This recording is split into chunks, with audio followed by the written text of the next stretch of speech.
In today's episode, we talk about Kanye being a billionaire, the Nintendo Switch shortage and heist, and is Tawann really feeling that Call of Duty since we last spoke?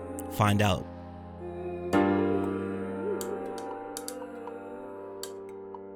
As Ramon would say, what is the deal, beautiful people? This is That's the Lifestyle Podcast presented by Lifestyles Defined. Welcome back to another episode, and I am your host for the day, Snow. It's your boy Kicks God in the building. What's good? What's good, people? What's good, gentlemen? My name is Ramon. How are you, sir? I'm good. Good. Yeah, man. We're early in the morning. It's actually afternoon now, but I got the raspies. That's the thing going. about quarantine life. Time does not Time matter. and dates. It's April 96 right now. Y'all want to hear some trippy shit? What's up?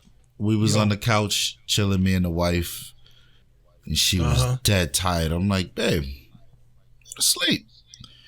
She's just fighting it. I'm like, what is going on with this woman? Fam, 12 o'clock came. She starts singing happy birthday. I'm like, wait, what? No clue it was my birthday.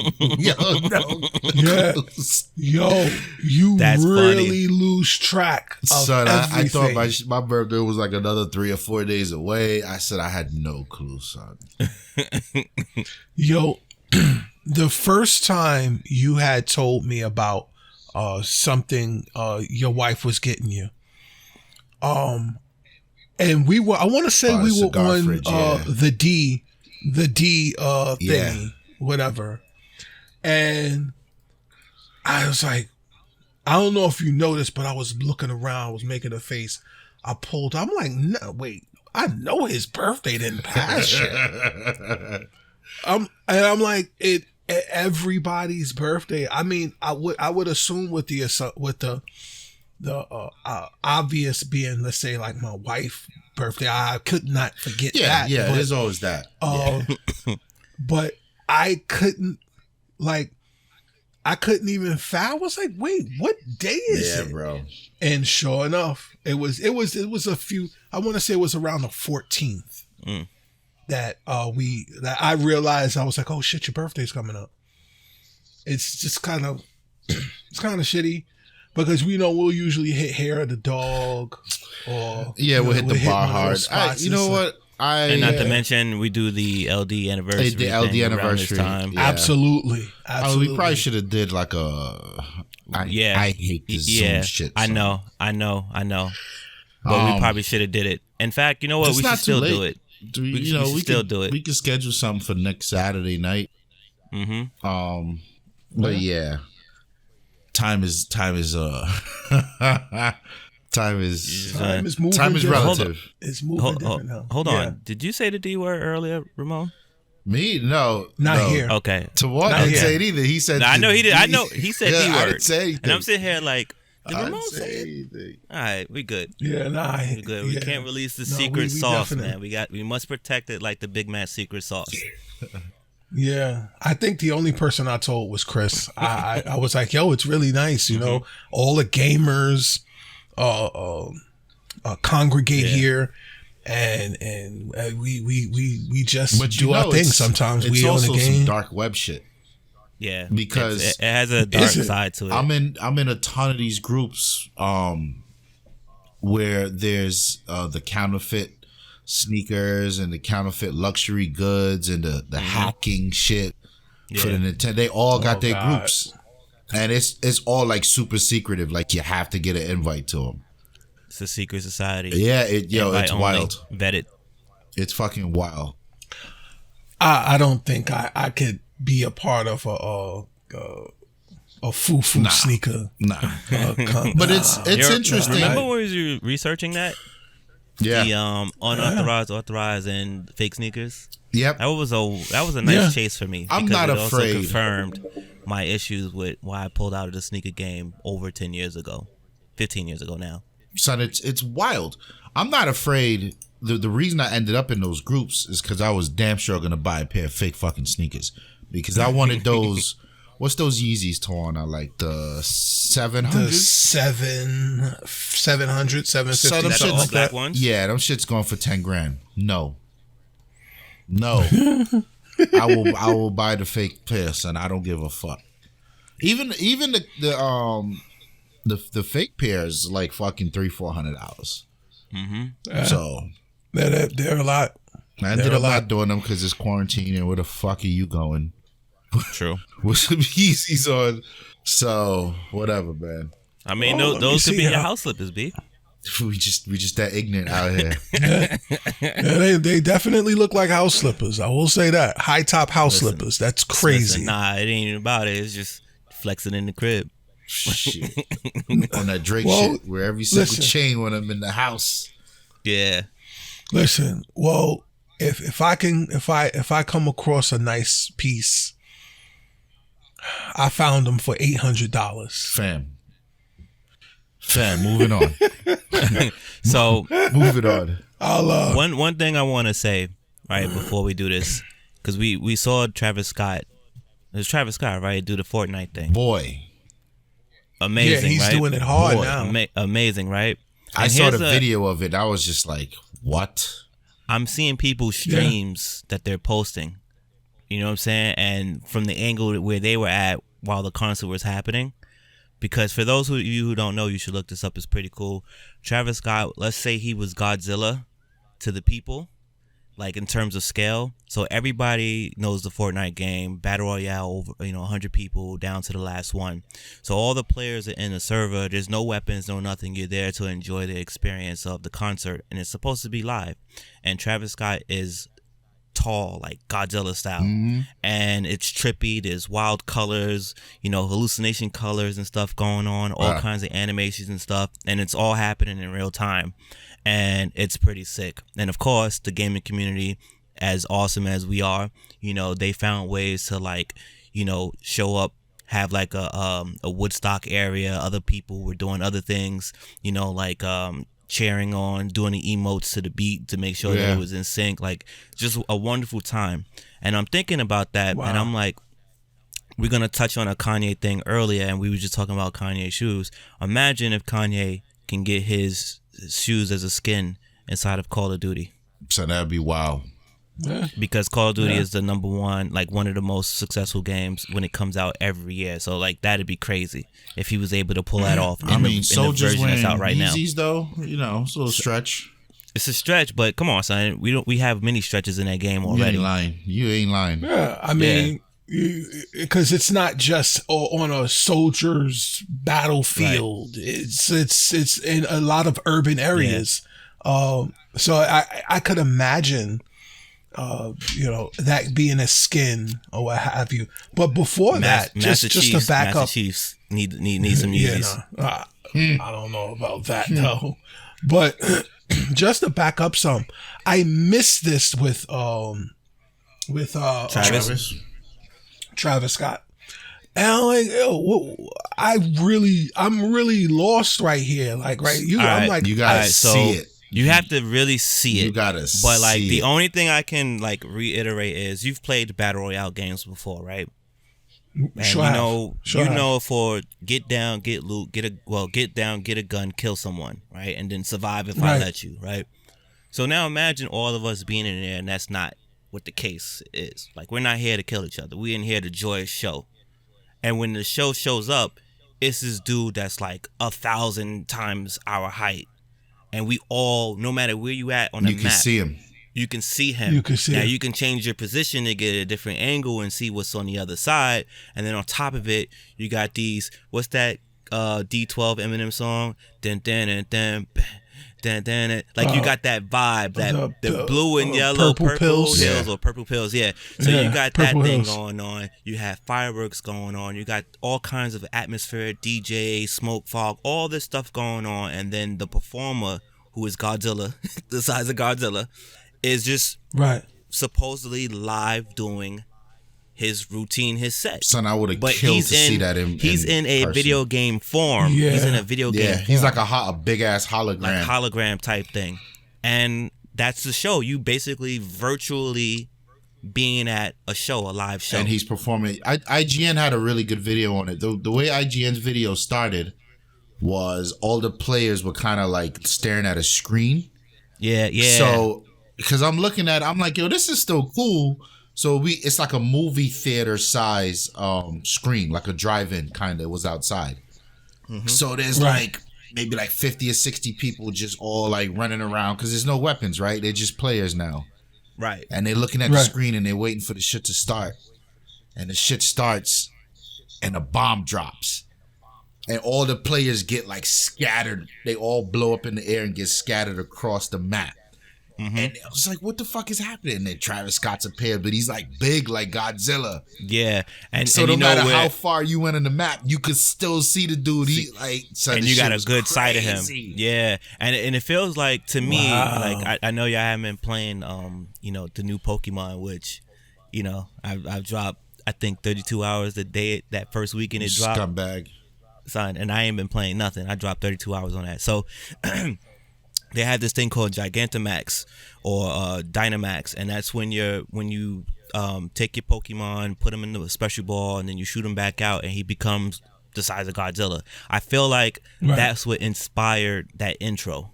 So that shit was amazing. When your Pokemon Gigantamax lands, first off, the colors are crazy in the Gigantamax battles. And when he lands, he has like a little ripple effect. They're not gonna blow anyone away like they do in the thing, but like you can tell that one could say they might have gotten that idea from that and just threw it in. Yeah. And I'm okay with that because there's stuff that we have today that if it wasn't influenced by something else, we would not have got what we have today. So I'm okay with it. Absolutely. If you're in your crib, high as shit, with your good headphones on, loud as shit, that probably made so many people's quarantine life much better. That much better. That was probably such a big mental health lift for people. Especially, Travis Scott is popular with that demographic that's playing Fortnite, right? Right. And it's in Fortnite. Like, for me, I'd lose my mind if we playing Forza and a motherfucker step on my car. That would be the equivalent to me, you know what I mean? Like, he's in your preferred game and your preferred artist. Like, fam, that's got to put you in such a good mood. And that's what people need right now. And here's the thing. The price of entry is free. Yeah.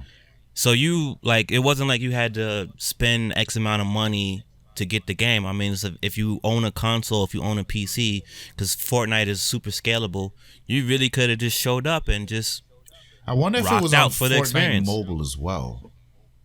You know what? We should look into that. Yeah, we should look into that. Was it cross-platform? Well, Fortnite is technically is cross-platform. I don't know. I'm not sure if it's 100%, but I know it's at least Microsoft and Xbox and Switch. I think it is. I don't know about everybody else. Yeah, it could. It might be all the way now. I'm not sure. But speaking of, rocking out, Tawann, we've advised you, sir, to pick up ye old Call of Duty. Hey, man, listen. Let me start out by saying I have to walk back my comments about Call of Duty. I want to start from the beginning. Before I'm familiar with Call of Duty, the Modern Warfare. Well, this is Modern Warfare, but the Call of Duty's from the old 360 days, and Black Ops, and they were. I don't want to say that I didn't do well in them. I would say that the movements I wasn't very familiar with. Those were very Call of Duty joints. Right. The way the character moved, the button layout was the same. However, the way the character moved, it just moved weird. And I couldn't tell you. I couldn't actually pinpoint. Tell you, those Call of Duties were also a bit off formula. there are Call of Duty players that will tell you that those games felt weird to them too. You know what I mean? Okay. They were trying new shit. That was the era where game developers were trying to add movement and sway and inertia into the, you know what I mean? Everybody was doing it. And I think that's why we gravitated towards Battlefield, because they did it kind of the best. It was a much more seamless and immersive thing. But so I see where you're coming from. I agree there. And so for me to get on a game of Call of Duty and perform like I'm playing Battlefield, it was different for me. See, Ramon, I would get on Ramon sometimes, and if I happen to have the same Call of Duty game or what have you, Ramon would get his numbers because Ramon was very familiar with a shooter's game. He's a shooter's gamer. That's what I do. You know? Yeah. So but for me, my and also more akin to me, the pace of the game, the pace of everything was tight knit, everything was close quarter. So my style of gameplay in a shooter is long range, look left, look right, watch where I'm going. I don't have to worry about a sniper. I'd see the sniper's lens flare go off, or I could see it, I can dip. So whereas Call of Duty was very, oh no, you gotta be on your head gotta be on a swivel at all times. You're moving, you're running, you're watching. Oh, see him here, boom. That's why it's called a twitch shooter, because you're always fucking twitchy, looking left, right, back, front. Son, so now fast forward. You guys put me onto this Call of Duty. It was the open world the war first, zone. the war zone. Free joint. And it's annoying. It's annoying, but it's fun. Yeah. It's fun, and I like that. Whole. I've always been partial to that whole. Let's say you, myself, Snow, and we get a fourth party. Get on. Okay, we know what we got to do. If we stick together and let the rest of everyone else kill themselves, we should just be good. All we have to do is defend where we are and stay within the circle. Right. Boom. That's pretty much the object across the board. I'm with it. But you like the multiplayer, though. The multiplayer. The multiplayer.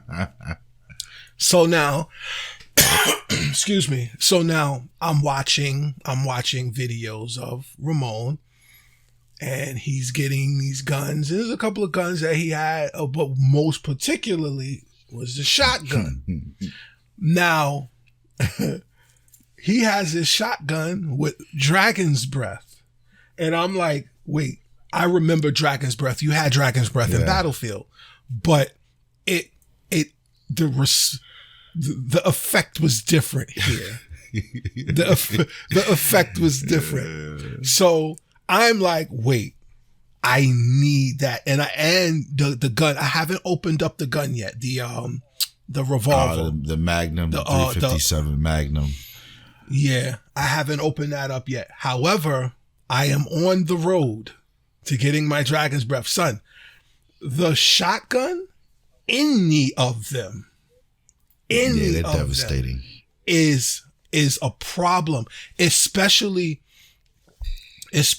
when you get the jump. When you can get the jump, because like in most cases, a person with any other gun, if you don't know what you're doing with a shotgun, you're gonna die. You got to hit that shot. So, yeah. So pretty much, if you're within, I would say just thinking in realistic terms, if you're anywhere within a car's length or slightly further, depending on if I can hit you in the head from further, you're dead. If you're a car's length, I remember clearing a room out with a shotgun.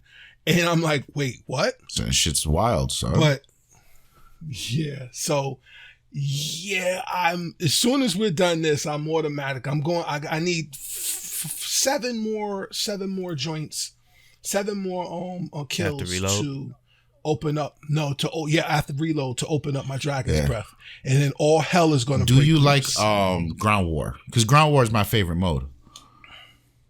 Ground war. I feel like ground war requires teamwork. It does. And my problem, I like but it. But we're never all on at the same time.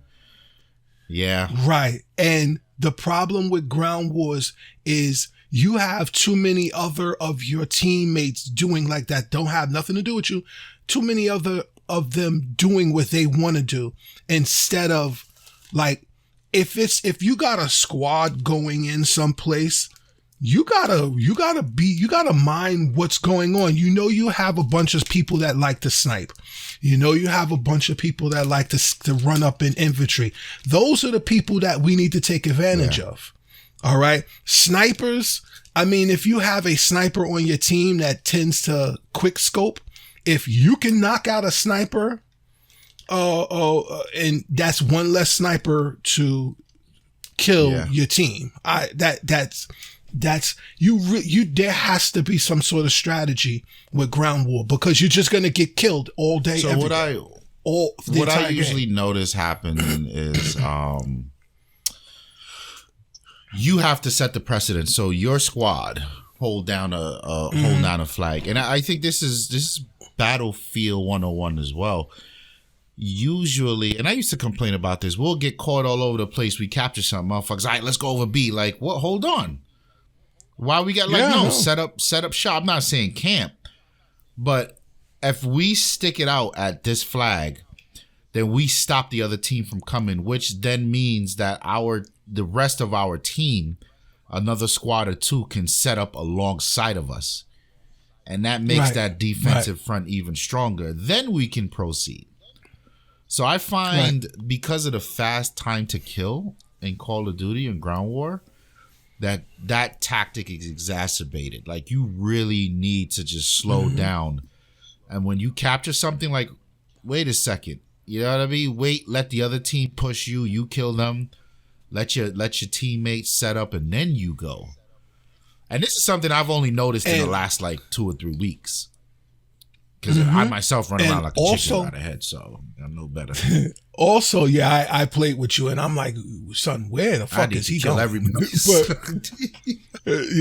And also in Ground War, part of that teamwork thing, you need people with spotters that send out drones that you can spot side. We know they're here. All right, cool. You need people who, like somebody who can rack up kills.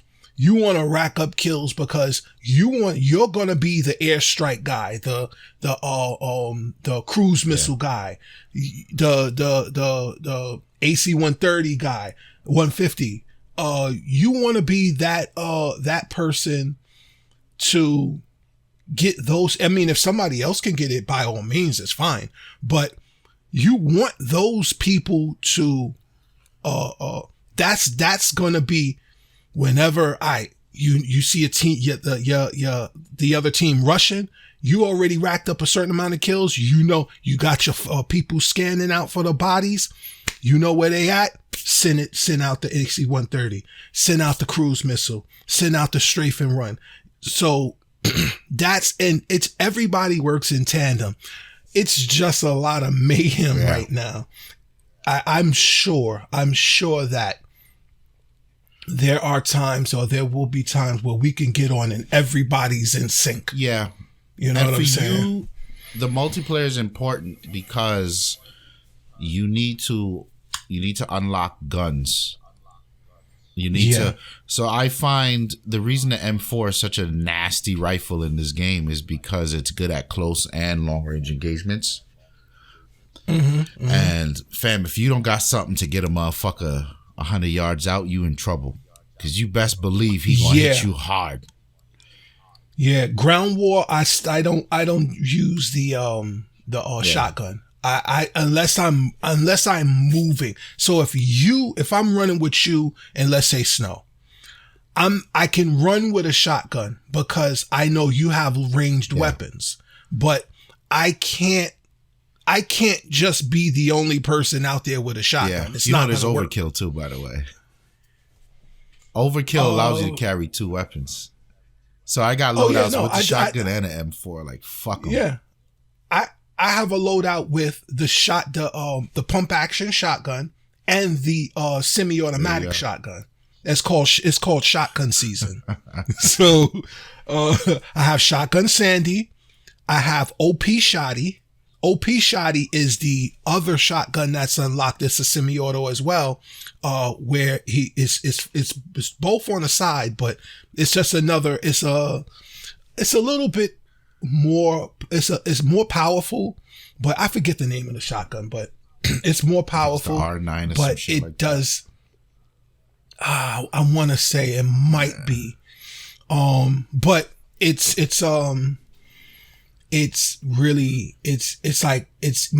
more powerful than the automatic shotgun that's right above it, which is the one that I'm currently using. So that's OP Shotty. That's OP Shotty with the Magnum. So I have my secondary, and it's just son. I've been running around. So by today I want to unlock the Dragon's Breath. No doubt. So what I want to get into right now is how the hell Kanye unlocked the billionaire achievement. Because this dude was just 50 mil in a hole, and 2 years later he's not just a billionaire, he's 3.4, since he wanted to throw shots at Forbes, I believe. Yeah, that was funny that what he did. Ramon, you want to tackle your mans, or you want to what? How Kanye? I mean, say yay is yay, son. Yeah, my issue is just let him rock. You know what I mean? Like when he was ranting and raving. This is why he was behaving like a fucking child. You know what I mean? He's just like, yo, son, just give me what I need to do what I do. And everybody's like, shut the fuck up. We don't want to hear that. And there you go. I don't know what else to say about that. Did they break it down? Did they break it down where the billion sources is coming from? Like how much is this fashion? How much is this sneakers? It's all Yeezy. It's all Yeezy. It's all Yeezy. It's because right now he hasn't really put much. So none of it is the church back stuff. Up. Whoa, no. Back up. So when a company says, "Oh, this person has crossed $1 billion," it's a work thing. It's not. It's not just liquid. It's net worth. In most cases the average. Yes, it's net worth, and in most cases the average entertainer, anyone doesn't. Their liquid capital is only some couple of $100 million, if that. So you talking Yeezy, you're talking anything else he has, which is odd because and it's just not me in his pockets, but I don't see Kanye West outside of Yeezy season, Adidas, and music. I can't say that he would have the net worth to cross $1 billion. It took Hove almost 15 years. He ain't got no sneakers. Once he started, Hove, yeah, he did. No, he had sneakers, but he ain't got don't Yeezy. have sneakers. He had 2, 3, and son, he quit. Remember, Yeezy jumped over the Jumpman. I don't know about all that. Son, but If Yeezy you jumped over the can Jumpman. even utter a statement like that, there's some units moving. I can tell you the de facto shoe that I see when I commute is Yeezys.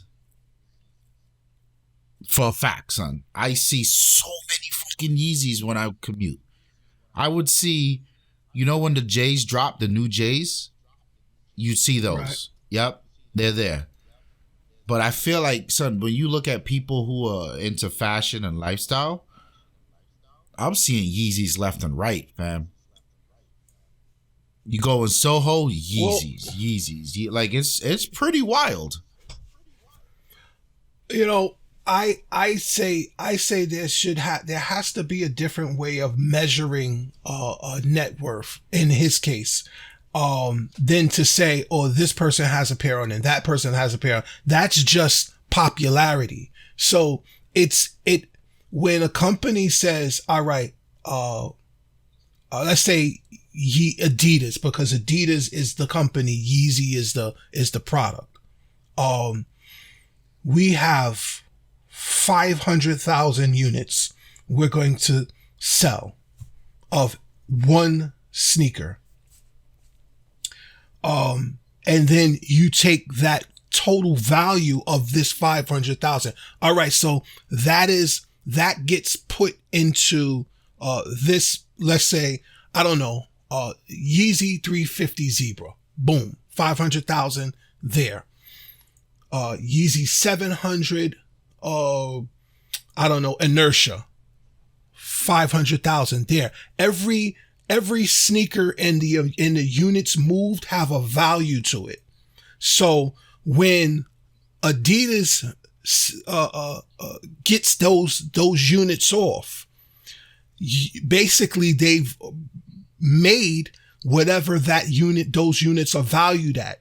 So you can say that's one part of or one aspect of how much money he can say he makes. Now, because you can't say that he makes all of that off of the 350 Zebra or the 700 Inertia, because Adidas takes a part of that. Now we all have to find out how much does Kanye West take in his portion of the deal versus Adidas. If it's 50-50 split, okay. So out of 500,000, 250 goes to, and this is just the units. 250 is Kanye West. Okay, so now you have to do 250 times the value of each sneaker sold. To make $1 billion, you gotta sell a lot of sneakers. I think what he's doing is he is moving off of, so let's say you got a schedule for the year. In winter, we're gonna put this sneaker, that sneaker. Spring, we're gonna put out 4 sneakers. Summer, we're gonna put out 3 sneakers. Fall, we're going to put out 5 sneakers. Whatever they're valued at times the units moved, and then Kanye's portion. Now you have the value, even though the sneaker hasn't come out yet, they're using the value of what is expected to move and totaling that into what his net worth is. And I don't think that's a good practice. It's a practice that business, it's like they're anticipating because of the track. Yeah, but record. if you don't think that's a good practice, then no one's a billionaire. Well, honestly, no. Listen, in reality, I don't think there are two. You have to be a solidified billionaire. Bill Gates is a solidified billionaire. According to his numbers, what he's doing. So you're saying according to who? This is the thing. We don't know. I don't know. You don't know. All we're being told from an outlet we trust, which is Forbes. Yeah. Right? We're being told from Forbes. Right. No matter what the formula is they use, they're the ones that said billionaires. They're the ones that say Steve Jobs is a billionaire. They're the ones that say Bill Gates is a billionaire. Because they're the ones that inspect whatever the assets or the financials, whatever, and say, yeah, this person is a billionaire. How, when it's Kanye, all of a sudden we need to rethink what a billionaire is? No, I don't think we need to rethink it. I think that based on what he's involved with at the current moment, and let's just be for real here, the tech companies and tech will always generate more revenue than sneakers. All right. So we can, without a shadow of a doubt, we can always say, Bill Gates or Tim Cook or whomever is in a Fortune 500 company. They're $1 billion company because let's say just for shits and giggles, the value of one iPhone at market price it quadruples the cost of a pair of sneakers. So when you talking apples to oranges, what you sell an orange for versus what you sell an apple for, with the numbers would never you only lie. have one iPhone, right? Well, since you had your iPhone, how many sneakers Right. have you purchased? I've purchased a few sneakers, not just one sneaker. That's my point. It's Right. quantity versus it's a quality thing. The comparison you're making. So an iPhone value is $1,000, yes, but you've already purchased 12 sneakers at $200 each. So how is it far-fetched that in that world the money is that long? Because I haven't purchased, since the argument is how much Kanye West made. I haven't purchased one Kanye that's West crazy sneaker to say. Since I've so had because this. you haven't purchased it, means no one else has. No, that's not what I'm saying. That's not what I'm saying. What I'm saying is since you said you threw in the iPhone or me having an iPhone thing, I've only purchased one iPhone. But since then, all right, so just to add some substantiating evidence, I'm going to go to what I purchased owns. All right, so since I've purchased this iPhone, I was lying. I purchased 2 pair of Yeezys for my wife, and I purchased 1 pair of Yeezys for me. The 500s, the 500 Slate. So you're at $600. All right. So I'm at this 2, and I think the boots are about $240. So let's say about $640. I still haven't met the total cost of an iPhone. But son, the right, point is, we got the argument. Right, and mind you, and then of the value of each sneaker sold, he's only we don't even know how much he's getting off of that. Did you read the complex? There's a lot of. I read most of it. They break it down. But he's receiving 15% royalties from Adidas. Okay, so 15%, and mind you, that isn't off of one sneaker. That is off of mass units sold. Go ahead, is it 50% of Adidas or 15% of his line on Adidas? No, so this could be outside of sales. Remember, so royalties is kind of like a baseline. No matter what you do, you're going to get this cut. But then there's also, he could have a contract where every year he gets X amount of money. Mm-hmm. He could have incentives that say, yo, y'all killed it last year. Here's this check. Right. So that 15% is not the only money he's getting from Adidas. No, that I understand how that works. It's the same thing like the rap game, right? Mm-hmm. But like what I'm saying is, what I wanted to know is, was it 15% of the whole? Because, there's no doubt that Kanye West influenced ball players to have sneakers with Adidas. And also, you see more Adidas it's Yeezy on the street. revenue. It's 15% of Yeezy revenue. Yeezy revenue, okay. Mm-hmm. All right. That's what I wanted to know.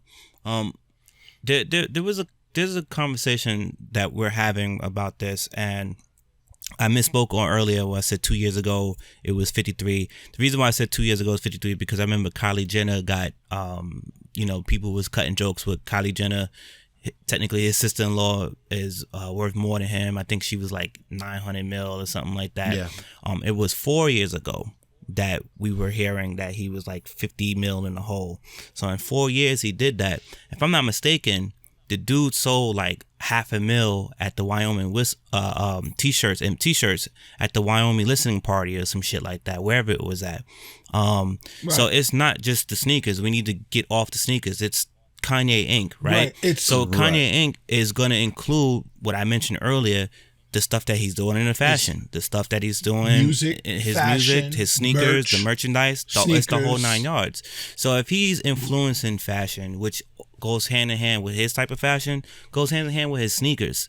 You know what I mean? Then you got the people who don't fuck with his fashion, but they buy his sneakers. Then it's still his music, stuff he's credited on, stuff he's probably still getting points and royalties on from his music side as well. So it's not hard to see the things that he's been building up and where he's getting to it. Plus, Kanye's been low-key talking about he's in tech. We don't know what his tech stuff is. Right. And that's there are so many things that Kanye West is involved with that we can't assess a dollar amount to, because it hasn't been placed to the forefront. There's a lot that he's doing, and I'm not saying he's not on the road to it. Just like when they said Jay-Z was a billionaire, when they said Dr. Dre was a billionaire, when they said Dr. Dre was a billionaire, he hadn't crossed $1 billion yet. He was at some 999 something million dollars. He had not crossed $1 billion yet. So it was unfair to send this information out to everyone saying that, oh, this is the first billionaire rapper when he hadn't crossed $1 billion. Then you got Jay-Z. Jay-Z, they talking about, he's a billionaire. Jay-Z is more in line to be a billionaire at this point in time because of what he's invested in. Everything than at this point in time Kanye West. However, when they said he was a billionaire, he hadn't crossed that number to effectively be a billionaire. Again, we don't understand the formula that's being done, and they could have just been counting monies that was kind of guaranteed and rolling in by the time that the magazine hit. Right, and also they included his wife's, because when you're married, it's unless you have a clause is set up that say, okay, his money is his money, his wife's money is his wife's money. They start to say, well, once you include, this girl's, yearly take home, he's exceeded $1 billion. Yeah, but you can't do that because you don't know what clauses are in place that says her money is her money, his money is his money. Maybe whatever joint ventures that they have, they can work the numbers out. I've never been a fan of people and entities and websites that start to pry into another person's finances, because you never know. When you're in the limelight, yeah, how much a person makes, or how much, let's say Lifestyles Defined, we make it, we go skyrocket. There's a bunch of people out there that wants to know, how much money do we make? I get it, because it's news. We get paid. But it's not only news though. We get paid in Amazon gift cards, PSN cards, Steam cards, Xbox cards. But you know what you it can is? always email us these cards if you're willing to send us the monies. It's about, and this is why I don't like this conversation about Ye, because people were happy when he was 50 million in the hole. I would agree, and I didn't like they were seeing happy to people hear happy that. to hear about someone in the hole. I don't care because what it's about. Because he's the big mouth Right. that people want to And now shut that up. he's $1 billion up, no way. And it's kind of like, fam, it's not I'm about. not gonna lie to you, RZA. They did it to Hove. Of course they did it to Hov. So here's the. They did it to Here's the Bill crazy Gates. thing, right? They love to see him when he was losing. What was it? 3 million a second, some million a second. So that's billionaire problems. So I'm sorry. The interesting thing here is if you have $18 in your pocket, somebody, how much you got on you? What are you gonna say? 9. I got $20. $18. I got about 20. Right? No, No, you're right. I got about 20. About 20. I hear what you say. That concept never changes. You always round up. You never round down. That's marketing. And I don't give a fuck about how much more we're talking. We talking $20, 20,000, 20 million, or 20 billion. That's why they get to pass. Because, son, there's no substantial evidence or proof that when he showed Forbes the receipt at 980 million, Kanye said, I'm a billionaire. Forbes said no. And that's what triggered him. Because he's like, fuck out of here. Was at everybody else, you gave a billionaire when they was at 9 and change. Why not me? So now that they came back to the table. Wait, was it 9 and change or 8 and change? Nah, he was at 9. He was at like 980. Everyone else, everyone else gave numbers at 8. Right. And they got in. Low 9s, at mid 7s. See, I understand Ramon's argument because I understand how Kanye West feels to be the guy that everybody loves to hate. And I'm always for that person because that person, the purity of that person and what they're trying to do and what they're trying to move will always outshine the bullshit. However, I have a problem with Forbes. I have a problem with Fortune. What's this other company? This internet company that they all of these companies that are into what's in my pocket. But there are you know what I'm saying? So this is capitalism. This is part of that. Yeah. Right? And if you have a problem with how they estimate, how they round up and say, okay, based on the trajectory of his business, he's definitely going to make up that another 120 million in 2 months. And they said, yeah, he's a billionaire. If you have a problem with that, then you should have a problem with how the stock market is ran. You should have a problem with how the government is ran, because no one, how the Xbox One was ran. Nobody at no point in time uses real money, absolute money to report what's going on. For sure. And I'm gonna express to you why that is a problem. That is a capitalist problem. That is an American made problem, because capitalism is American made. That is why we ever so often we have a 2008 going on. Ever so often we have a stock market crash, because we as Americans, as capitalists, look at money and we say, and we anticipate what we can make. All right. Without actually having that in hand and in pocket. So when we don't meet that target, now we have to undercut workers. We have to cut back and scale back on everything just to make that number reach just close enough. You can't do that, B. I'm telling you, it doesn't work. It's the law. Yeah, I understand.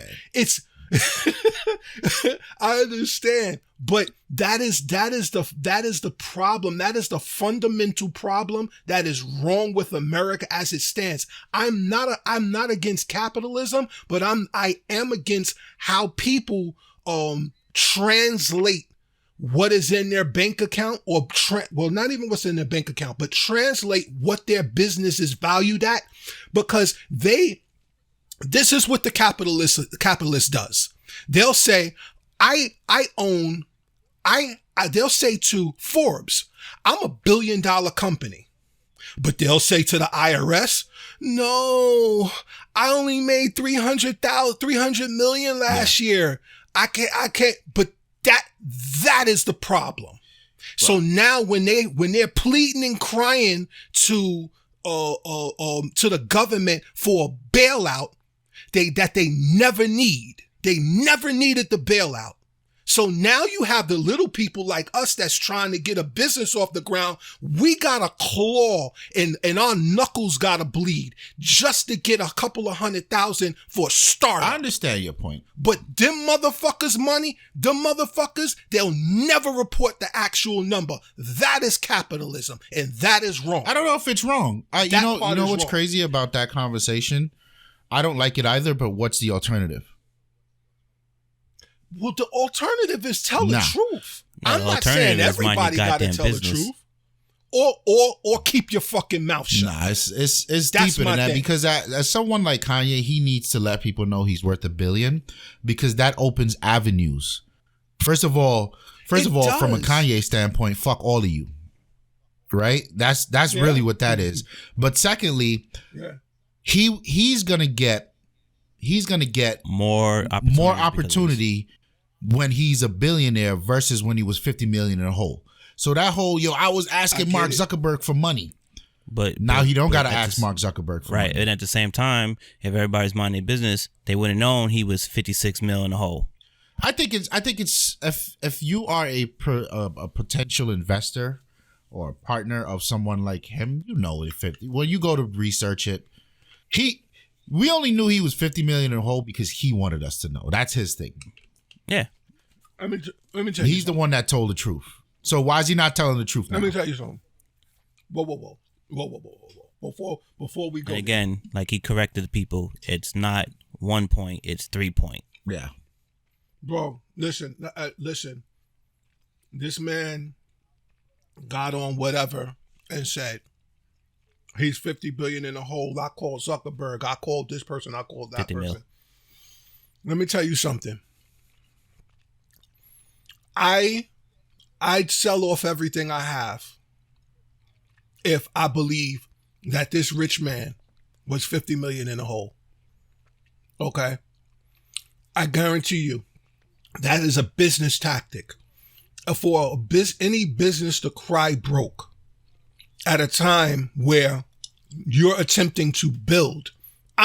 What he did was he invested his 50 billion in Yeezy season. So yeah, for you to take 50 million of your liquid capital, 50 million of your liquid capital to invest in something for a return, you goddamn right I'm gonna tell the world I'm broke. Because I invested money. Now that doesn't mean I don't have money. But I invested 50. No business on this planet Earth is investing 20 million into anything. You get investors. What do you mean? Of course they are. Listen, I need to. No, they're not, bro. Are you crazy? Microsoft. Do you know how many billion No. A month Microsoft and Apple spends on R&D? Bro, that's because they have funds. They're a Fortune 500 company. They have funds allocated for that. I'm talking about the $100 million business. Then you don't go to out of your own funds. You don't even have 50. If you have $100 million in at your value, you never take $50 million out to allocate it towards R&D. You get somebody to invest in it. You get such and such. That's part of the whole thing, dog. I would disagree with you there. You have to spend money to make money. You know what I wonder? Yeah, I wonder, bro. But rich people don't spend their own money. Hang on. That is that. We talking about people or businesses? Because you're confusing me. Is Kanye a person or a business? Because you're saying two completely different things. He's all right. So don't tell me about rich people then. At this point, so continue. Tell me about businesses. All right. So a rich business that doesn't have the capital to invest in their own R&D, get people to invest in it. A rich person that has the money to front, because an investor is going to say, well, how much are you investing in your own business? Okay. And well, I have this to invest. Let's say I have 50,000 to invest in let's just say for shits and giggles, us. We conglomerate 50,000 to invest in Lifestyles Defined. That is what we're investing in. We're not breaking our bank to invest in Lifestyles Defined. Our purpose is to get somebody else to come in. Hey, I need you to give me 200,000. 200,000. This is what we need. So Kanye's a person, is what you're saying. I need a lifetime subscription to Pepsi Cola. This is the business aspect of it. This is and I use the example us, LD as the business. Okay. Now, when we talking Kanye West, Kanye West, whether you say Kanye West the person or Kanye West the Yeezy or Yeezy the business, they both go hand in hand. All right. I disagree, all right, son. well, you know. You as a person, if you want to invest in your business, that money comes from you. Okay. And you can say you're broke. You can if you're investing in your own business. So absolutely. When he said I'm 50 in a hole, I'm broke, that was his money that he put up. Yes, that's what I'm saying. That's what I'm saying. Yeah. So he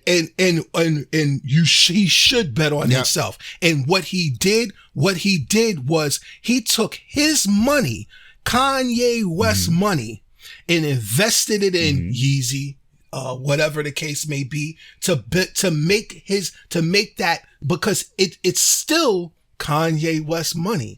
Whether it's Adidas giving him his percentage, whether it's Yeezy season, that is still Kanye West money. So yeah, if I have it, I'm gonna drop the person. I'm gonna drop 50 million because no one else would give it to me at that point in time. I'm gonna drop this 50 million for a close to $1 billion return. But from 4 years to now, that number, you can't close that gap selling sneakers in I disagree. In t-shirts, bro. I feel like you're vastly underestimating this man's influence and worth. And you're doing what everyone else is doing. And that's fine because you have your perspectives. What I'm saying to you is no matter how you feel about it, trusted entities like Forbes said, hang on, let's take this trusted formula that's worked for every other billionaire, how we measured every other billionaire, and copy and paste it to him. Oh shit, he's a billionaire. So it doesn't matter how you feel about how he closed that gap or can he close it. He closed it. That's the end game. That's where we are. He was 50 million a hole, now he's $1 billion up. Okay. I mean, that's just the end. And remember, we're not in the circle. We're not in the circle of people who love Kanye. We more so see people that's like, Kanye's a jackass. He's a plight to black people. That's who we see. I see him as brilliant. A lot of people feel, remember, bubbles are real. Bubbles are very real. And we're quick to say X, Y, and Z is how it is because I see my cousin, my aunt, and my father think this way. That does not represent the rest of the world, bro. No fucking way.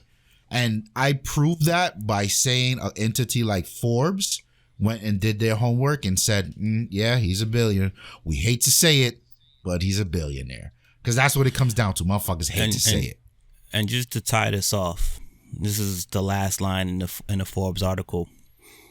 For years, Forbes had an informal Trump rule. Take whatever the future president insisted he was worth, divide by 3, and start honing from there. Like mentor, like mentee, welcome to the 10-digit club, Kanye. You may not like our number, but you've joined the highest company in that regard, which is why they posted the number that they posted. Yep. Because they divided the number that he sent by 3.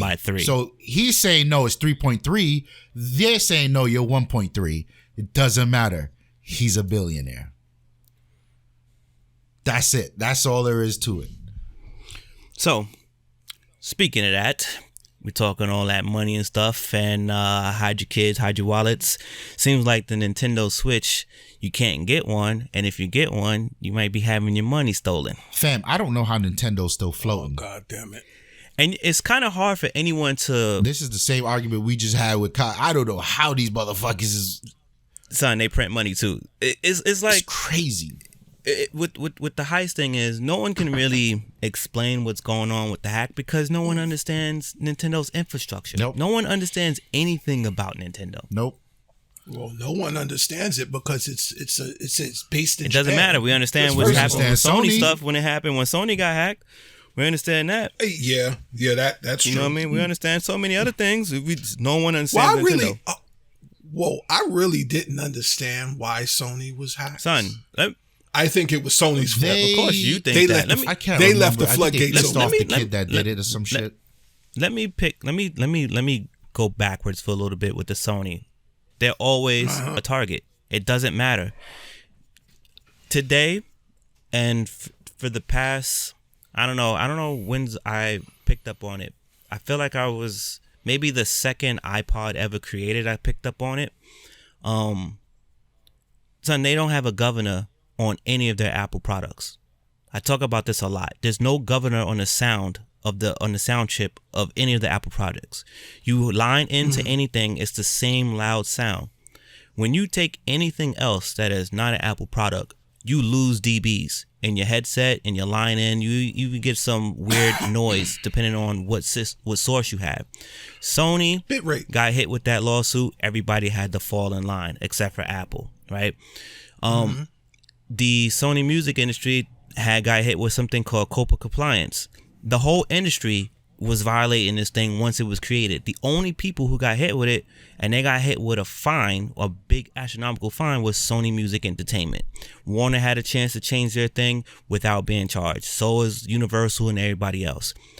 The movie industry took a hit on something. Guess who got attacked? Sony Picture Movies. It's like the mafia thing. Yo, you pick on these dudes, you pinch them, and everybody else gets a warning. That's what I feel about with Sony. Same thing with the hacker stuff, right? So with the heist, they're trying to figure out they're trying to figure out a way for users to do a two-step authentication, because somehow they haven't really come clean of saying that hackers are getting in and making PayPal purchases from their name. I don't know how they're doing it. I don't know if they're stealing the information and sending it to the next user. Not sure how it's being done.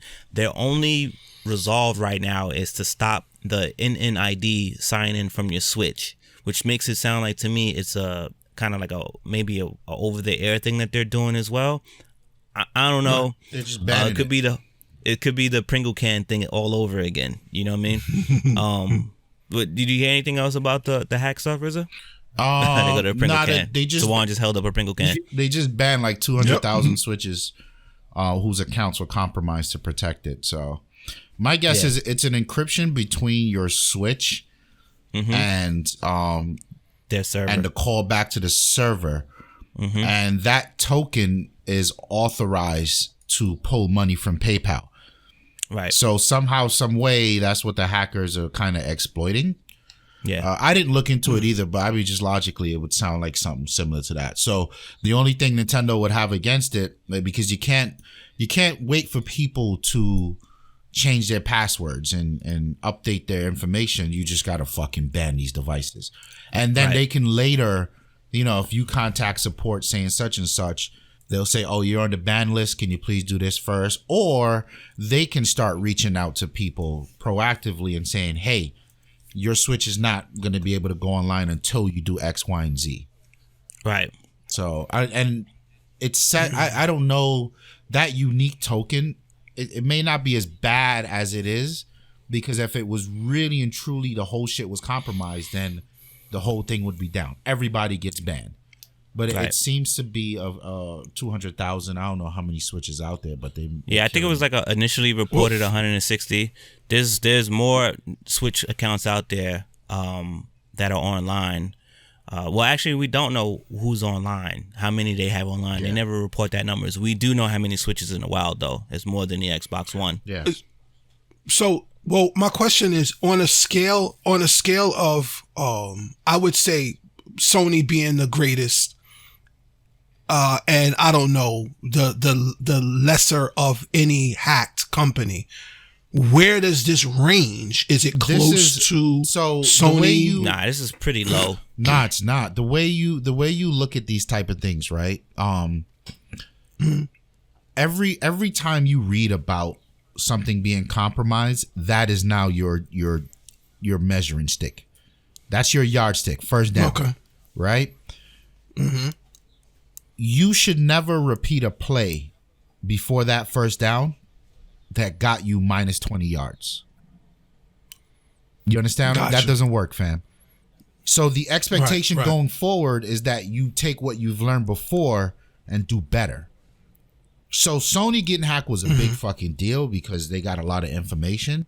But the method of which they hacked Sony was actually pretty simple. And it was one of those things, shame on Sony, that wasn't the case, right? And the way to really perceive it is, security in our world today is of the utmost importance. And I tell people all the time, if you worried about getting hacked, just don't go on the internet. Right? And businesses have to take that seriously. It's like air quality. Mm-hmm. You got all these green laws because your air quality is the number one most important thing. You have to be able to breathe to do anything. It's kind of like that in the security world. You need to make sure that all your bases are covered. And Sony being hacked, no matter how big it was publicized, how much information they got, that was a few years ago. The security standards since then has changed tenfold and are so much better. Mm-hmm. So if you now come and get hacked... Actually, that was a decade ago, bro. Right. Well, there you go. If you now come and get hacked today, that's a big fucking deal. That's a huge deal. You know what I mean? It's like you buying a car today and your seatbelt don't work. Oh yeah, nah. You fix that. What I mean? Like, nah, that's a big deal, fam. Like, we've been through this. Yeah. So and it's one of the oldest things on a car. I'm sorry, go ahead. What I was referring to was the number is relatively low of people that were affected that we know of. That's what I'm saying. Yeah, the number may be low. Yeah. So the anything dealing with your security risk is high. You know what I'm saying? Like, there's people who got mold in their house and it's a little patch. That's all they see, so they don't think of it as a big deal. Well, it can slowly be killing your infant who's not mobile. You get what I'm saying? Like, so all security things compromise, you know, because if they're grabbing PayPal accounts, that is 160,000 could be 160 million overnight. Yep. You know what I'm saying? That could be worth 100,000 in sales. I mean, 100 million in sales overnight. You know what I mean? Especially if they're able to extract that and go somewhere else and buy other things with it, or sell it on the dark web. You know how that shit goes, right? From a consumer perspective, trusting Nintendo, because Nintendo hasn't had really account hacks that I can recall of. No, because they've been relatively low spec. They've been low tech in their approach to things. How I feel about Apple before I'm a PC commercials, right? They didn't have anybody viruses, malware, and all that. They had it, but it was very low, right? Because there wasn't a lot of people there. Well, Xbox is kind of sold up tight right now. PlayStation is kind of sold up tight right now. I've never heard of Steam being hacked. No one wants any smoke with Epic Games and all this stuff because it's just not worth it, right? You just move on to the next thing. They got the switches being hacked on some other levels. It's like, well, some other people's gonna keep trying it, and they found something and was able to get 160,000 users affected by it, or 200,000 users affected by it. So it's still a big deal. But just on the grand scheme of things, I wouldn't worry too much about it. Even if you're not affected, just change your shit and do the two-step authentication, which Ramon is a huge fan of. So yeah, I've been using two-step authentication. I actually, what is it? Instagram just integrated two-step authentication. That shit was there for like 2 years. Yeah. No, they forced you to do it. I recognize. Okay. Because sometimes, and I feel like that is one of consumers and even some businesses' biggest problems. We fall back into if it ain't broke, don't fix it. Well, no one has hacked me yet. Yeah, I'm not a target. And no one... He ain't talking to me. I'm not a target. I'm not... But until it happens. But no one consciously goes into their Facebook settings or their Instagram settings to see there's a two-step authentication process in order to log into these social medias. It's there for a reason. It's I think that is most important whenever it comes to the security of whatever you deem security-able. Yeah, that makes sense. Point. Like, yeah, right. If you feel like your pictures or things you say on Facebook or whatever requires two-step authentication, do it. If you feel like, because mind you, if it's there, then it has been an issue in other areas, and this is just I don't know, Zuckerberg being proactive, but I know I do it for Google, I do it for Microsoft, because those are tied to me more. Like, I don't really give a shit about Instagram and Facebook, because it's nothing there that can make or break me. But when it comes, so let me paint the spider web. And this is coming from an IT professional, and it's these are the things that once you know, it makes you paranoid. You may think, I don't know, I only got like 4 followers on Instagram. It's not a big deal, but they can hack my shit if they want, and there's nothing there of value. I guarantee you that the password you use for Instagram is similar to the password you use for your email. It's some variant of it. And if it's some variant of it, a brute force attack, you've gotten it 80% of the way there. And you will get got. And they will get into your email. You get what I mean? Yeah. And sometimes it's the email. Sometimes people got their phone number there.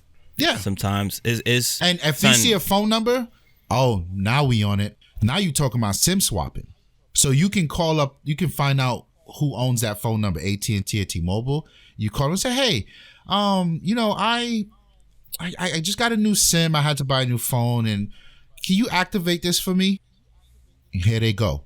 So they put that phone number on this hacker's SIM card, and this hacker now goes to your PayPal account, who you had a 2-step authentication set up to send a text message. Now he can reset your password, and it sends it to him, right? Like, there's so many different ways that you think it's not a big deal, but the people who are doing these things, it is gold to them. That's why it's important to have a password manager, because none of your passwords, you should never know any of your passwords. It should all be randomized, and each password to each account should be different. 2-step authentication should be handled not by text message because of what I just told you, but it should be handled by it should be randomized. You've got Google and Microsoft both have these token 2-factor apps that generate a random key that you put in. And even those are fucking exploitable. But the point is, there's nothing 100% secure. If you're on the web, you need to know this, but it's your responsibility as a person to put as many roadblocks in the way, because roadblocks are deterrents. Unless you're Kanye West. See, a motherfucker will sit there and work through every Kanye West roadblock because it's worth it. But for me and you, a roadblock to a regular dude, move on to the next. Because chances are, 3 out of 5 people won't have a roadblock. So if they meet you with a roadblock, whatever, toss them out. They're not even gonna keep trying. Just move to the next person. Son, security is fucking wild. We also need to start triple step purchasing, because bots is fucking up everything, including Nintendo Switch. So what's going on with bots and Nintendo Switch? So Nintendo Switch is seeing they're sold out everywhere. You can't get them, and therefore you got some asshole on eBay or something selling one for about $800. Now every time they're fulfilled, there's bots going out buying them, and it's a sneaker situation all over again. Bots, same bots, right? Yeah. So now here's why we're having a shortage. Obviously, we're in the COVID era. Even though it's a Japanese company, as the rest of the world, made in China. So there's a shortage of devices being made. There's a shortage of the people who can get them out, the workers to get them to the stores, to get them out there, yada, yada, yada, et cetera, et cetera. The line continues. So even if the chains are getting it, the shipments, and some shipments have been halted due to the coronavirus. But when it is getting in up there, you got bots snatching them all. This is a problem all over again. So that's why, we're having a shortage, and that's why it's even harder for people to get them once they do get them. You get what I mean? So that's the other part of it. So if you are lucky to get one, make sure you have a triple step process of protecting your password. Yeah. and consider yourself a chosen one. You know, as my mom's gotten older, as an IT professional, you have to pay attention. It was funny, we were talking about bubbles earlier. You have to pay attention to your bubbles, right? Because your bubbles will show you how real people view and interact with technology. Yep. And that's how I build stuff on the web for that same thing. Yeah. I pay attention to everybody who I come in contact, especially my parents and them. So I'll see my mom, like, she's been working from home. She works at a school, and I see all the pit holes. Like, some systems work in Internet Explorer, some work in Chrome, and she's an older woman, so that confuses the fuck out of her. And then she's like, there's so many passwords to remember. You know what I mean? But it's kind of like, she doesn't understand that not only is her password not secure, but she doesn't understand why she has to put uppercase and special character, because you have access to people's kids' social securities, and you know what I mean. Like, you can see these things, right? And it's this balance. Like, I've worked at companies where they didn't want me to set a policy to have users' passwords reset every 90 days. And if it were up to me, it'd be 30 days, right? And I'm just like, yeah, but you're going to running my office and complain when the system gets compromised. But you won't let me proactively secure it because it hasn't happened yet. And that's your point, Tawann. It's not until it happens that motherfuckers like, oh shit, what happened here? How could we have gotten around this? You could have listened to me. You think you needed to remember a password that's 8 characters long and fairly complex as a professional in the working environment is an annoyance to you? Then you probably shouldn't have this job. I don't know what else to fucking tell you, because you're putting the company at risk. And if you're putting the company at risk, then you're not that great of an employee. Very true. Very true. I remember when Tony used to work for ESPN. He was given it was a little, it's a it safe couldn't word have card. been bigger than, that's kind of what the Google apps do now. Yeah. Right. A token card. Well, what this did was between I want to say every minute it generated a password. So and if he wasn't logged in between the time that he typed in his screen name or what have you, and the time that device showed the password, that's the time that he had allowed it to put the password in and log on. And if he didn't do it in time, he had to, it would change, and you had to put the new one. Some banks still, a lot of financial institutions still use that method. Because it is a lot more. It's a lot more secure. It's a completely outside random challenge that you're introducing. So it's the same concept of the Google Authenticator app, except Google don't have their fingers in it. Because the truth of the matter is, if Google gets hacked, then so goes that. So right. It'll always be a cat and mouse. Nothing will be ever secure. Nothing. If you look at security and technology as a physical black box with a key in it, right, and they make this box with only one key and only one person can, that'll only work for 10 years until some motherfucker comes along with some dry ice saw that completely just fucks you know what I mean? Like, there's always a way to get in. Yeah. You may not be able to get in now because it's kind of new, but and once you figure out how to get in, I'll get in. All the black boxes in the world are useless.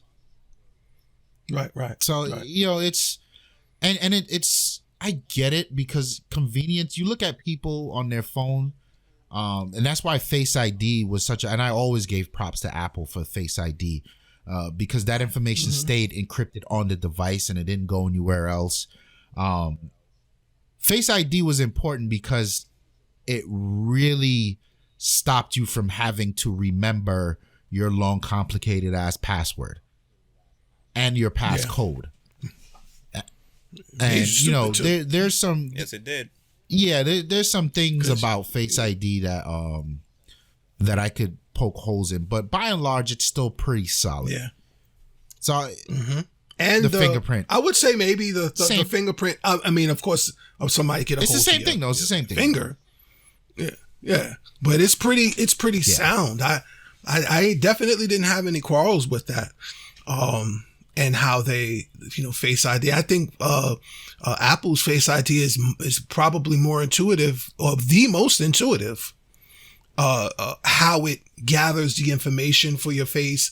If you have a mask on, it won't be able to read it. In one case, I was wearing the mask. I have this mask. It kind of covers from here, and it's like it goes all the way down. I forget what it's called. It's Call of Duty mask. A lot of most for the bikers, right? Kind of basically wear that shit. Yeah, for the bikers, exactly. So one time it unlocked my phone. I'm like, wait, what? It's focusing on your eyes, though. It's really your eyes. Yeah.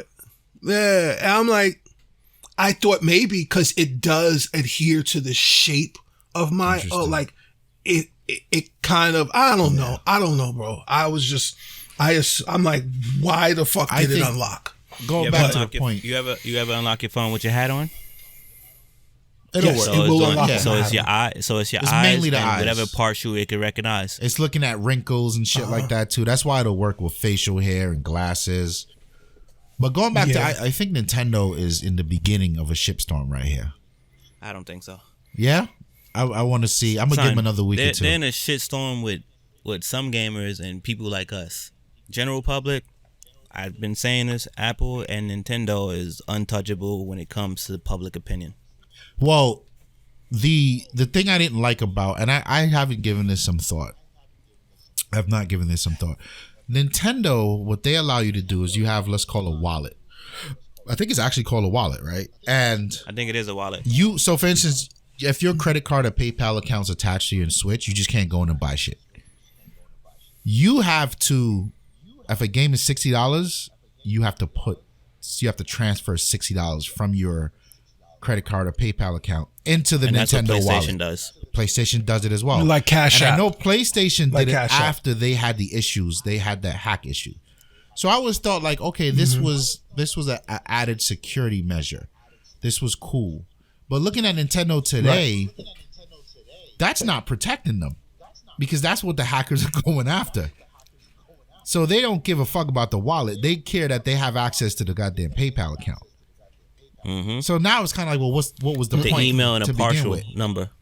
I don't know. It's so weird, son. I don't think they're out of the water yet. I hear what you're saying about public perspective. Like, yeah, some motherfuckers just don't care. But, and people like CNET and Gadget and them start like pumping this shit, and then you see articles. Because I don't know if you notice, Forbes and Wall Street Journal and New York Times, all of them covering games. They are not far behind the techie blogs that are complaining about shit. Mm-hmm. And I've noticed since the last 2 years, they're starting to put opinions out there to regular people who usually would not have gotten those opinions unless they were part of those niche communities. Yeah. So I don't know how that'll play out for them, but I agree with you, Snow. Nintendo by and large can't do any fucking wrong in this world. Except this dude Reggie, right? The CEO of Nintendo left and went to GameStop. I mean, retirement is fun. Fuck you do that I for? was like, whoa. We don't know for sure if he left to go to the GameStop. We just know he retired and then ended up on the board of GameStop. And then GameStop was like, we're not closing our doors in the pandemic. What the fuck you talking about? Yeah, that is definitely something that it crossed my mind, but then I was like, God damn it, and I didn't write it down. GameStop, at this point in time, during this pandemic, I mean, we know other business suffer, we know, but GameStop isn't a place that really, like, a lot of people, like, on a day in and day out basis, you see a lot of people in there just buying shit. I disagree. I think so. Yeah. On a day in and day out basis. They get a lot of foot traffic. Right. Because you know what it is? You have to remember, we're thinking video games, but you got to remember what the scope of video games are. It's not just us going in there. It's not just us 10 years ago going in there. It's not just 20 years ago going in there. You got kids that were 8 15, 16 going in there. They get $5, $10, $15, $20 or whatever the kids getting these days. They can go rack up on games. Right. Even if you just go to a game store and you just walk around and you do nothing, if you put all that in mind, son, that's just as good as my GNC when I was in GNC. Like, sometimes people just want to walk into the store and look at stuff. I do that. We do that when we go out. When we together, we go in GameStop. Yeah, and you may make an impulse purchase. Now, depending on the time, you may see that line wrapped. You know what I mean? Yeah. You may see 2 or 3 people there. For sure. You know what I mean? So, like, they get traffic. And then, just like when I work, if you guys would have visited me at GNC at 10 a.m., you just missed my 9 a.m. rush. If y'all visit me at 12, 1 o'clock, after, right before 12 and y'all leave and y'all come see me right after 1 o'clock, y'all just missed my 2-hour rush. If you come visit me at 3 o'clock, you will see the rush. If you come visit me at 5 o'clock, you will feel the rush. You get what I'm saying? So, like, depending on when you pop it in there, depending on the location, depending on the economic status of the people that's there, you may or may not see people there when you're going through there at that time. Now, I could tell you on Fulton and what is that, Nostrand, a couple blocks off Nostrand, that pattern for that GameStop there is very similar to the sneaker stores. Very similar. So when it's like they go from the sneaker stores to the right, because it's like almost seemingly to the GameStop. Right, now, if today we're all from New York City. It's 127 on a rainy day, right? We're in the house. We're gaming today, right? Right. But you may have to run an errand at 3 with the lady, right? And if she's gonna keep you in the thing for 3 hours, you can sneak to fucking GameStop for 5 minutes, and that's when you go in there. You're gonna see it's jam packed with people in there. Right, but see, now the question was, at this time with everything going on, how does a GameStop survive, and or can they survive? And I know we off topic. We got a few minutes. GameStop's thing where they're an essential business because of what they sell, mice, keyboard. Because I haven't seen one open. Bro. No, they closed them. No, they closed them. They were fighting to keep them open. Okay. Right. Okay. Because of product releases. The thing, like, no arguing right now. Everyone's stuck in the house. Gaming is it. Right.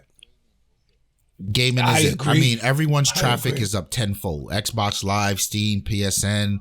You can't buy Nintendos because everybody, you know, like, it's gaming is it. And that was kind of GameStop's point. I think it's an arguable point. I don't agree. I don't disagree. They're right.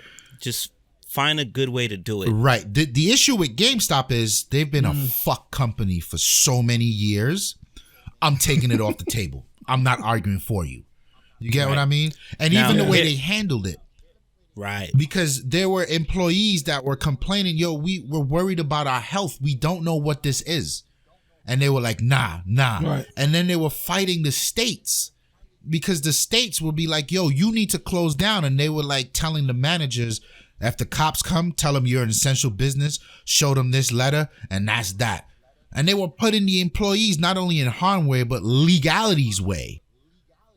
Like, fuck out of here. They gotta go. They gotta go. And there's a bunch of companies out there doing the same scumbag shit. Yep. Yeah. You know what I mean? And just to prove another thing to Tawann about, you know, the gaming thing, and I know you wasn't disagreeing, but I'm just trying to give you something else. Many people have hit me up and asked me for direction on how to get certain games. You know what's the most type of game I'm being asked to do? Guitar Hero and anything like that. It's fun shit. And it's not even for the current system. They're trying to get an old system so that way they can play that. And there's only one place you can get that from right now. Right now it's Craigslist, and you got to bring your disinfectant spray. Yep. Craigslist and eBay. You know what I mean? And people are hip to it. They marking it up. Some people keeping honest prices. On Craigslist, you never know what you're buying. You know what I mean? You're not gonna set up shop to see if it works on the spot. Right. You get what I'm saying? Yeah. eBay, you can get hurt through a reseller thing. So, but you got some measures there to protect you, a little something. Right. Gaming is top 3. I can definitely see the argument for it being essential.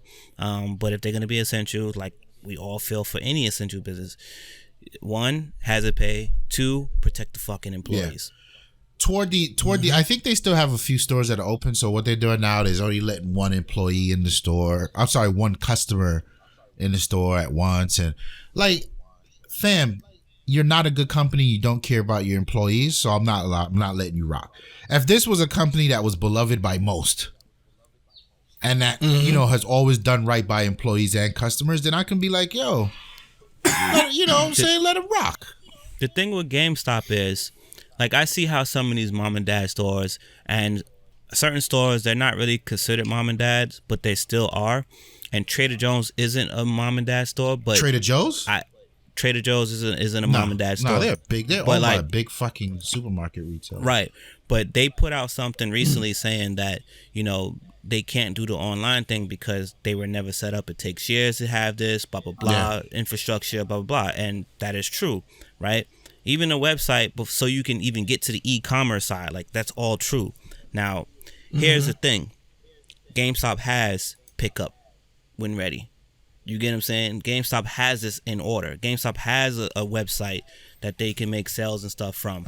If it was really that important to have the store open, they could have done it. You could have done it. You could have done it in a way that protects the employees, that protects the business for whatever bleeding you can do, and everyone can go home happy. If you just need someone in the store to fill out the order, and then someone comes through with a printed receipt or a barcode, you can scan through the goddamn door, and then you hand them their bag, son, what are we talking about? You know what I mean? We good. But that's not how they wanted to handle the business, so fuck them. I'm sorry. I feel sorry for the GameStop employees because, for the most part, I'm aware of how much they make. And to me, it's not worth their life. No. You know what I mean? Same thing with a lot of the White Castle workers. Shout out to White Castles. Shout out to White Castles. Shout out to White Castles. And all these other fast food places. It's not worth their life. They are essential, and they need a bump when they're doing it. It's the God honest truth. If you're essential, there should be some kind of hazard pay that goes with that, because this is a hazard. Yep, like night differential type shit. A percentage. And of course, please be smart, listener. We also mean the actual other people too, the obvious, the police, the fire department, all those people as well. Well, I feel like they knew what they signed up for. It's part of your job. It's part of your job. I don't know, but it's not part of McDonald's employees' job to operate during a pandemic. Well, I can't call 911 on the virus though. It's actually every job that deals with the public has an infectious disease plan in place. So in hindsight, yes, it technically is part of your job. It wouldn't be part of your job, Ramon, because you don't deal with the public. Yeah. You know what I'm saying? Same here. Snow's job. They're because whenever you deal with the public, you're supposed to have an infectious disease or communicable disease plan in place. So once they decide that they need it, it becomes part of your job. The problem is, and we've talked about this, the problem is the lack of empathy that a company has for their workers, for their officers, for their, like, I'm not saying, I'm not going to work. I'm saying if I'm going to go to work, provide me with the infectious disease plan says that I'm supposed to have. I don't see where empathy comes in there. I agree with you. If you say you're going to protect me. But I don't have empathy for officers. You took it upon yourself to be my shield. And I applaud you for that. And I respect you for that. But that's who you are.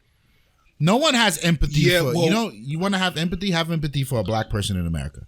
I didn't choose to be black, fam. Well, you get what I mean? But you chose to be a protector. I understand your point, but you will find it and you will find it very find yourself in a very unlivable situation when the people who are charged to protect you cannot protect you because they're dead. And that's why the state needs to protect protect them how they said they would protect them. Right. That's all I want. I agree. That's all, and I think that's all any police officer want. It's all any first responder, what they call the nurses, first responders, the doctors, nurses. It's particularly because you have to put on your They- oxygen mask first before you can help anyone else. Yeah, before you touch anybody, you got gloves on. You got a mask on. Even before this pandemic, this is health 101. But when we don't have these things to protect us, be that it health 101, you're telling people that we're giving but you're not giving it. That's what set. Really, I can really understand a wrong with me. motherfucker saying I'm not going to work as an officer because you're not doing your part of the deal to make sure that I am able to protect. Bro, but you know the thing is, I won't say. All right, but we can't even say that. I can't say I'm not going to work. You know what? I wouldn't be shocked if their officers or nurses or whomever find themselves in that situation and win against the city in court. Here's what I'm saying. Yeah. Class action lawsuits. Exactly. And all type of stuff. The first to get these in are going to be the first ones that get their money. That's it. Yeah. Because and you got to be the first. You got to be the first Indian over the hill, right? Because the minute you say "fuck out of here," I'm not coming in, you're now in jail. So you've got to be who in their right mind is willing to go that deep? Who's willing to make that sacrifice? Yeah, honestly, I don't know. It's a contract on both ends, bro. You said you would give me things to protect me, and if you're not holding up your end of the bargain, then don't expect me to hold up mine, because that's negligence on the part of the state or the city or whomever. Yeah, we're definitely. I know from my side of the coin, we're definitely I don't want to say definitely. There are entities in place that are attempting to hold people accountable for we lost lives. I mean, PD lost lives. Yeah. Everybody lost lives. And whenever there's lives lost or people endangered, there has to be some sort of accountability held for what we were not provided. Yeah. And I don't know. I guess that is the most important thing. If you're a company that says, or you're an entity that says, if you're going to get on TV and say you're doing something and it's not being done, I don't care if you never got on TV and said, I'm doing this for my people. If you shut the fuck up, I wouldn't say anything. Well, at least they're not lying. They're out there, not out there. Because you're going to run across a fuckboy that he saw some shit on the news and he's like, you good? Like, no, absolutely. I'm not good. There's people like, oh, well, what? Right. Why are they saying they got problems? When their leader is saying that they're providing them things. And that is how things get perpetuated with so many civil service entities. Well, there's always a figurehead that's saying we're doing, but behind the lines, it's not getting done. And then the society will say, well, no, he said they're doing that. So whose word you going to take? You going to take me? You going to take my word for it? Some jackass getting in front of a camera saying that he did this is what's going on. But to not seem like an asshole, not that I don't care that I seem like an asshole, but when I say I wanted to remove empathy from it, because I've always been one, and empathy is, I can only speak about empathy from me. I can't speak about what Snow or Tawann offers empathy for. For me, I feel like you need to know what you're signing up for. So of course, you guys know we've got people that are very close to us that are mailmen. Mm-hmm. Son, the mail, a postman or a mailman is not an unimportant job. You get what I mean?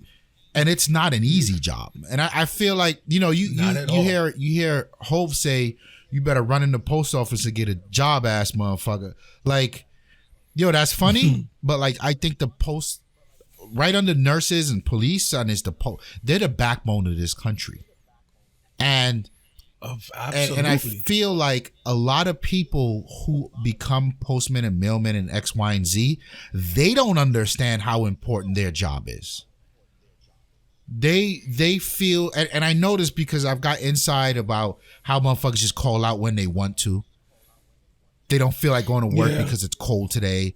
They don't feel like going to work because it's 100 degrees. Like, fam, you signed up to do this job no matter what. It needs to be done with integrity. So I don't have empathy for people like that who like, son, it's fucking hot. Look, yo, I get it. Like, I work in an AC building with $1,000 chair. Okay. But like, you signed up to make sure that your job was done come hella high water. I don't have empathy for you. Were you not paying attention? Like, things in life aren't a joke. And you see this time and time when people sign, back in the day, cell phone contracts. And I don't know, service sucks, I want to get out of it. Like, you can't. You signed a contract. Like, what the fuck? Why do people think like things are so wavering? Like, they're not. These are legally bonded agreements between company and employee or so. So I have a lot less empathy for shit like that. But I do wholeheartedly agree. You can't send your postman out there with shitty shoes, or you know what I mean? Like, you can't send them out there in fucked up neighborhoods and not make sure you have enough cops to make sure that they're okay. And I'll give you a perspective to look on it as a postman, when like generally we think post person, you just deliver the fucking mail and go about your fucking business. Not right? Nah, it's not that. It's not that cut and dry. Postmen are issued pepper spray. Oh shit, I didn't know that. Yes, they are. Yeah, look cool. At their waist and watch what they're issued pepper spray dogs. From the post office for dogs, and quiet as his cap, for unruly people. That's dope. You are allowed to. So now pretend for a second. They said, and this is written, part of their, it's part of your equipment when it comes to like with like my job and PD and post office. There are certain things you're supposed to have as part of your daily equipment, serviceable shirt, jacket, if you will, or pants, what have you, and black boots. Also, an Assassin's Creed dagger from out your sleeve. Yeah, I need one of those. But, excuse me. But if, and the pepper spray is usually issued by the post office, by what have you, because they just don't want people running around with pepper spray. So, if they said one day, I don't know, it's something is going on.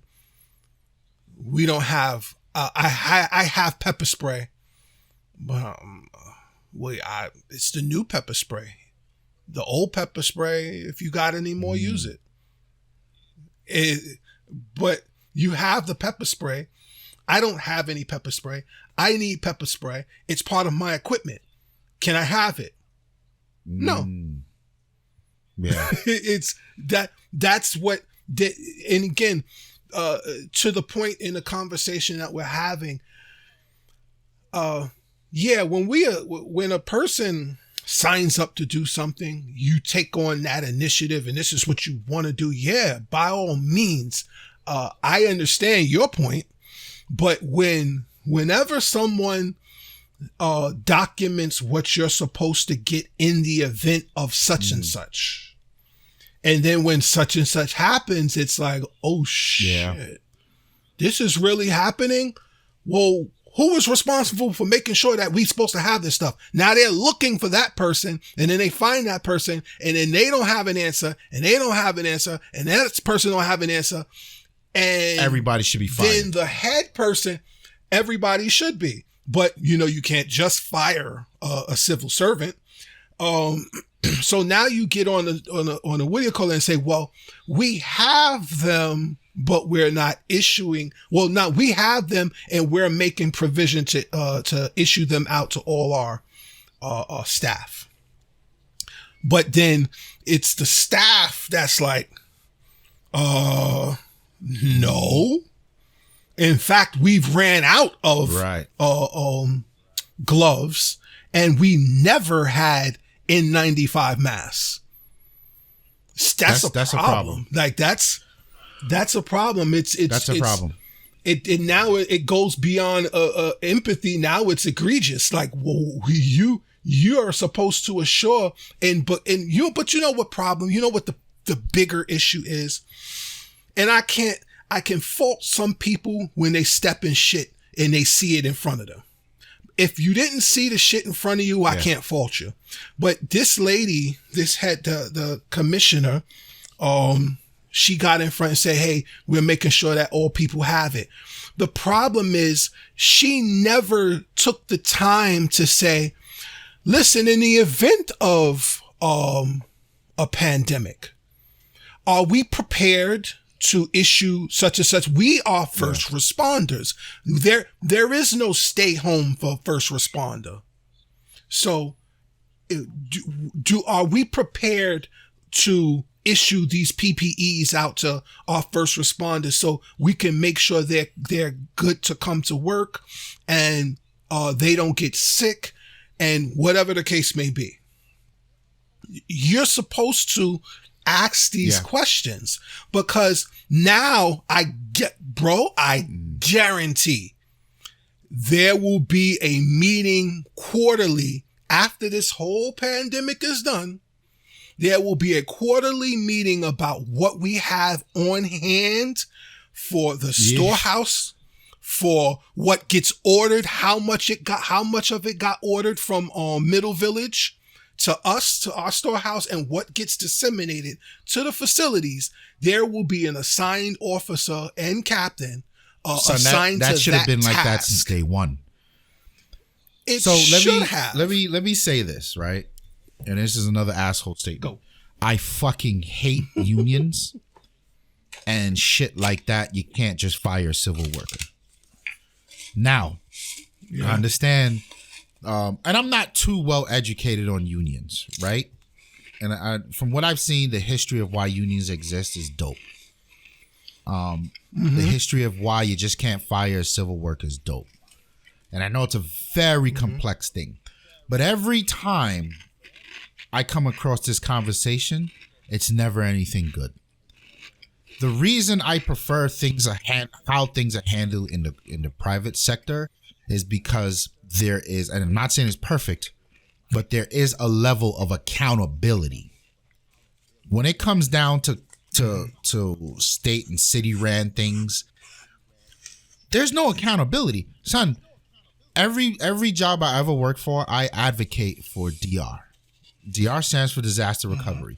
What are we going to do if this building blows up? How are people going to work from home? Where are they going to work from? Do we have an alternate space where they can commute to and signing from there? Is there hardware, computers that are fairly operational that's already there set up for them? Can our infrastructure survive that? Can we just have a redundant infrastructure at that location? No company wants to hear that. Because if today your operating cost is 1.5 million, guess what? It's 890 something thousand over there in your DR place for something you're not using, right? But it's your business as a private company to make that decision. Nah, fam, we good. But it's not your business as a city or a state to behave like that, because 9/11 happened, because coronavirus happened. And I expect that our officials, be it NYPD, hospitals, whatever it is, every 6 months we're doing these drills. We're double checking what's here, what's there. But all I'm hearing is oh, there was a problem here, or this contract, that. It's just fucking excuse. Who's accountable for this shit? Because if this was a company, somebody would just come in and be like, fam, the shareholders, all you motherfuckers, the shareholders would look at the company and say, wait, what? Too much excuses. Everybody's gone. It'll be the akin to Kanye saying, my wife got robbed and there was 20 security guards around her. All you motherfuckers are gone. Everybody's getting, yeah, for sure. So, the in a company, and I sometimes I hear you say how you tend to think very proactively, and in a lot of situations that you may have been in, the person maybe a couple of steps ahead of you didn't have the foresight that you had. And then something happens and now they're starting to shift blame. So what happens when it's the difference between, let's say, my field and maybe your field, the difference is only in your field, someone gets fired. In my field, someone gets reprimanded. And when like there are people in place that deal with certain oversights and deal with certain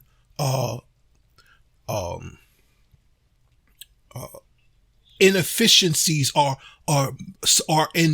supposed to deal with certain inefficiencies within the department. That's why we have so many chiefs.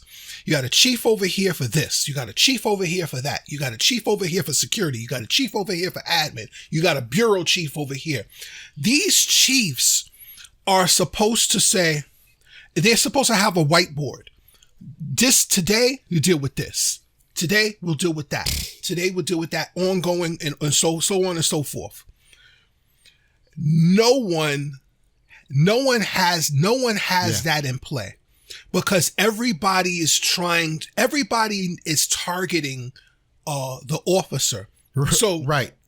The climate has become in my field of work, the climate has become what is the officer not doing or doing in a situation where it got bad. What did the officer do? What did the officer didn't do? And that's just fucking whatever. It is. So because your role as a chief has been dedicated to assassinating the officer, you don't even have a moment in time to do your job that has been allocated to you. So now, because the situation has been perpetuated years and years. So this ain't a 20-year thing. I'm about to leave. This been going on before and it's probably I got not here. Unique to your specific job. No, but that's not. my point. It's Reprimanding is not severe enough. It's in the way. It should be the other way not. around, right? In the private sector, you should be reprimanded because you're not fucking with people's lives.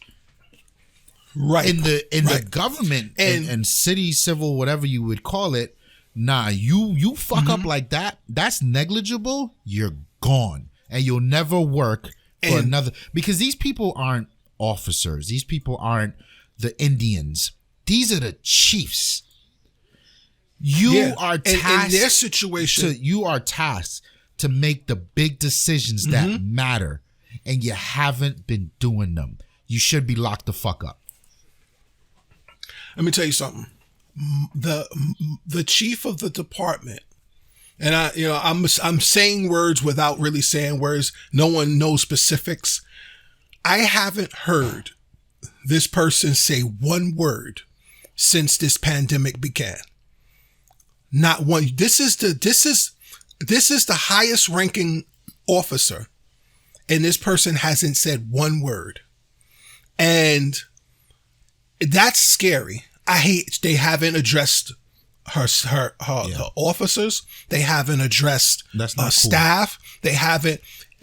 You have to be a presence. Son, that's the number one and thing. Son, I mean, I got laid off because of what's happening. And the whole company was on a call. And as a manager, I got right off that call and I spoke to my team. Guys, don't worry about it. We'll see what happens. You okay? Try to relax as best you can. Mm-hmm. You know, we'll deal with it. Meanwhile, I was the one that got hit. But it doesn't matter. It's your job to touch base. If you got people reporting to you, you touch base. That's it. You know what I mean? Even if you sit there every business I've ever worked has done this. Things happen. We're talking, I don't know, data leak, or you see in the news things not going too bad, or whatever the fuck happens. The CEO sits down and writes an email. All right, guys, I know what you're seeing here. Maybe we know how to fix it. Maybe we don't. We're doing some things to address it, but I want you guys to understand that, you know, there's not radio silence. There's not radio silence, right? So that goes such a long way. That goes from a director level to the fucking dude in the mailroom. Cool. I mean, if shit's gonna happen, it's gonna happen. But at least I know that somebody up top is addressing it how they can address it. In the best way they possibly can. In the best way, right? Yeah. Bro, and even if you can't address it as the top person, allocate somebody to address it. Hey, listen, maybe this person is sick and can't address it. Hey, listen, I need you to get in and address the soldiers about such and such and such. This is what's going on. We're trying to make moves. It's not us. It's this person. It's not, even if you gotta shift blame, say something. I got a low tolerance to that, because the only real, and you mentioned soldiers, son, the soldier's job is to take order. You don't need to know shit. Ain't nobody got to tell you fucking nothing. That's what a soldier is, right? But you still got to give him direction. You got to give him direction, dog. Yeah, you got to give him direction. And you still got to motivate him. Look at the at the most Navy ship. Of it. The captain got The captain that got that was forced to resign from command of the ship that's in Guam. Like, and then the dude, the secretary of the Navy, who flew to his ship to berate him, to his what do you call it? To his subordinates. Like, motherfucker, how dare you? So the Army's a whole different animal. But my point is, man. Civil servants aren't the fucking Army. Do better. Do fucking better. Yeah, do better. Because the Army do better. Make sure that their soldiers have what they need, right? They also been broken down and brought up. But so that way they can to do that counts. To be able to withstand that type of. You break them down, you build them back up to the things that they may or may not see. That is a good point. But at the very least, you ain't never had a soldier caught out there without bullets. That's right. Right. So, you know. Right. Unless he got on Scavenger and then he's all good. Well, I don't listen. The only bullets I'm interested in right now is that dragon. Well, it's been a great episode today. We definitely took it around again. Man, anybody got any last thoughts before we wrap this up? Hey, man, listen, just everybody continue to stay safe, man. You know, we trying a lot of things, like we're just trying to make it by. I would love for this fucking rain to just stop. Just adds another feeling of fuck my life. Yeah, but make sure you check it in. If you got people that's out there running around doing call that them. shit, call these people. Don't text. Stop texting. Call them. I make sure I calls my people. Make sure everybody. You know what I mean? I don't have much power to do anything, but I'll let a motherfucker know, hey man, I love you. Yep. That's power enough. For sure. All right, well, we out of here. We are out. That is another episode. My name is Snow. It's the boy Kicks Card. We out of here.